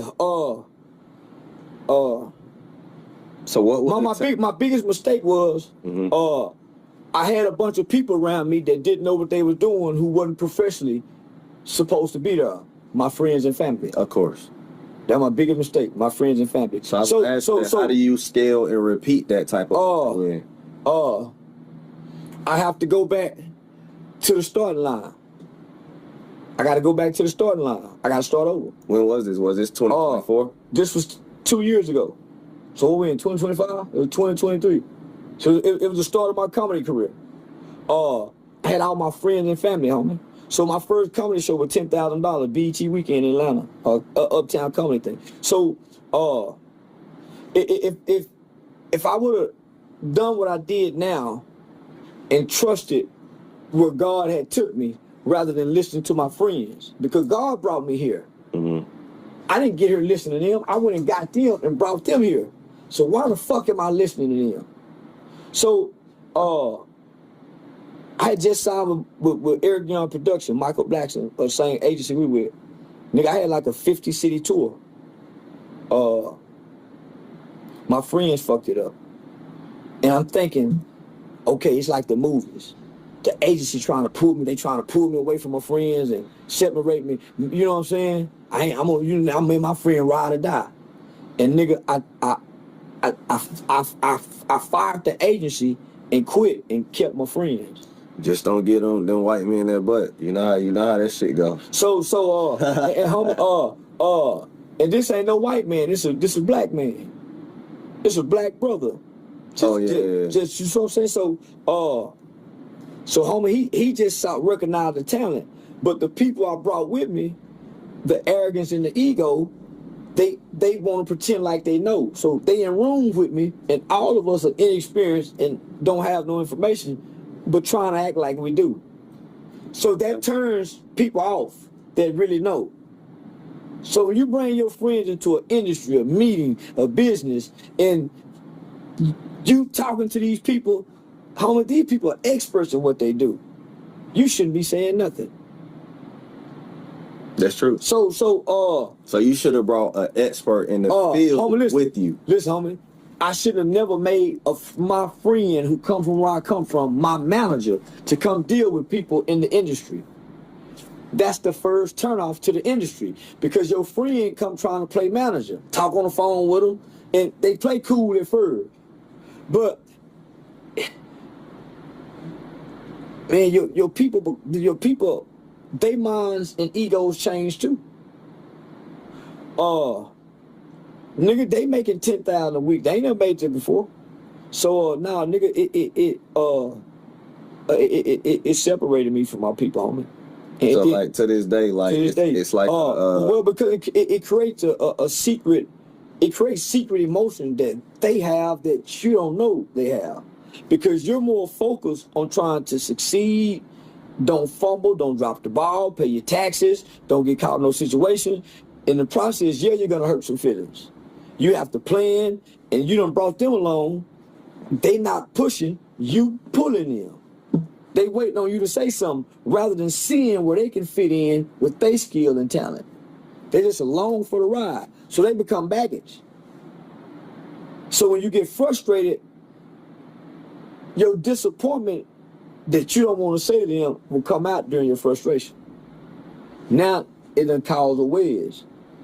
They feel some kind of way. They don't want to say nothing because they don't want to lose what maybe you might be getting them. Until they get mad. Then it come out. So nigga, things start to happen. You still have to stay focused on what got us here. They and they feelings. They don't care about making sure the tide get air back up to keep this thing going, because they in their feelings. Yeah. And they not reaping what you reaping. So they saying, man, you know what I'm saying? They thinking, I mean, yeah. So that's why the leader, that's why you have to be selfish. And stay committed to what got you here. Yeah. Because everybody else around you and their emotions, they're not professional in what y'all doing. They're personal. Yeah. Your professional people understand. Even when y'all get into it and they in feelings, they stay loyal to their job and profession, because this is what feeds them. Right. The people that's in your personal life are loyal to their emotions, not what feed them. So, nigga, that's why they say you don't mix business with pleasure, because pleasure is emotional, business isn't. Right. That's why you don't mix family with business. Family is personal, business ain't. You don't mix the two. Unless you and your partner, that's what a marriage is. Marriage was never meant to be personal. That's why it's a partnership. That's why it's a partnership, nigga. Y'all supposed to create something together. So when two people supposed to build something together, so when y'all get into it, you catch each other cheat, I ain't leaving what we done built for this. Nigga, well, y'all ain't built nothing together. That's what I was trying to tell nigga. I was like, listen, if you want to stick with your girl, build something with nigga. Your ass ain't going nowhere. Man, she ain't either. So that's why millionaire, so yeah, I feel like this, I'm hurt. But what I done built is way more than what I feel. Shit, what? You feel me? So it's like, shit, I know that being a nigga like that, I done built multiple way figures with my woman. So at the end of the day, but we could talk all day about yeah, nigga, we done talk, me and you could do, we done stood in front of the counter on the store and did this here, nigga, so put it on camera and capture it. Yeah, this is the part of my brain, homie, that nobody gets to tap into. And nigga, I can do this till in the morning time. Because this is enjoyable for me. But nigga, this nigga make me mad when nigga, because I'm about game, nigga. Game applied means I do hate to see that. And then it be grown ass men, 40-year-old niggas talking to you, trying to create drama. I done seen you walk out of interview because nigga want to just, and then they think because of your size you're going to be intimidated by them. And you like, nigga, I don't give a hell. I got that. So homie, so listen, so I learned watching Dick Gregory. So if I see you a bullshit nigga, I'm gonna bring the theatrics. I might walk out, kick over the table, do all kinds of shit. Me too, because now I'm playing for the viral moments. I know by me doing this, the next person wanna book me. So I do that Because I know me doing this right now is gonna at least give me 2 more bookings. So you're gonna see 3 interviews I done that through in the last 3 weeks. I done it with the white boy Steiny, Loon, and somebody else. And then come back and sit down. So I learned how to. Oh yeah, you did it with Loon. Yeah, so I learned how to. If you don't want my intelligence, to give you ignorance and then walk back to intelligence. Because once I get ignorant, now you want to talk. Oh, come on, let's be a man, let's be a man. Well, if let's be a man, then when you ask me something, let me explain, then you say something. Don't let me talk and then cut me off and switch me out. Because now we're just going back and forth with it. But if you talk, I mean, you've been doing, I'll listen. Yeah. And I say something, we're having dialogue and conversation. That's refreshing. But if I say something, as soon as I say something you don't agree, you say something, we're debating. I don't debate, nigga. Hoes do. That's what I said. I don't sit debate. here and argue with no nigga. I don't Nigga like, debate, nigga. niggas like, shit, we need a motherfucking debate. I'm like, Nah, this ain't what the debate. fuck. Shit, now if you pay me to debate, we'll debate like a motherfucker. Yeah, you gotta let me know it's a debate first off. Like, then